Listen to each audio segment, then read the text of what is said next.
国内首家精品航空星宇航空即将在下周首航，今天也是星宇航空首次曝光机上内装。星宇航空 A321neo 配置2舱等，共188席座位，包含商务舱8席与经济舱180席。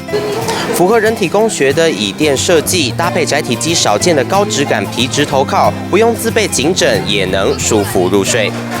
特别不一样的地方是，这个头靠垫是可以上下调整活动的。那如果男生比较高航程中的话，就可以把它往上调，头就可以刚好靠在上面。那航程中如果他想休息的话，可以像他左右这样往中间调，头就可以刚好靠在旁边，就可以不需要颈枕，这样靠着就很舒服。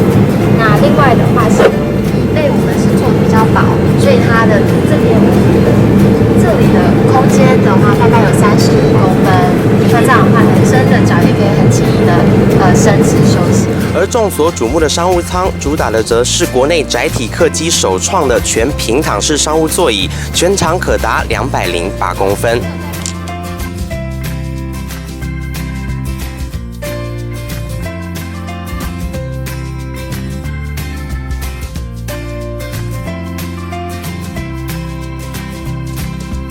看到的是我们商务舱的座椅，那座椅的话，整个机舱设计的话是有汽车大致旗下的品牌做设计的。那它的概念是以家为主概念。那看到的我们的色系的话是以企业色，就是有的时候会这样。那它比较特别是单走道来说，我们的座椅是可以180度完全平躺。这里有一个快捷键，所以当它最大的伸展长度，它是会到208公分。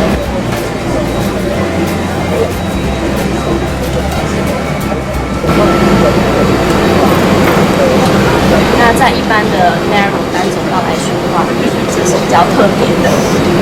然后这里可以控制它的椅子的角度，这里也有2个快捷键，所以当客人在平躺休息的时候，他突然想要起身上厕所或是怎么样，他可以用这里的快捷键直接按的话，他就可以再稍微起身一点，就不用去找这边的按键。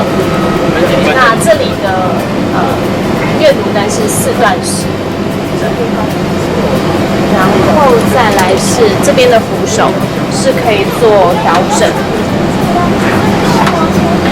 那它的是可以全收，然后也可以全放，然后也可以做不同的高度的调整。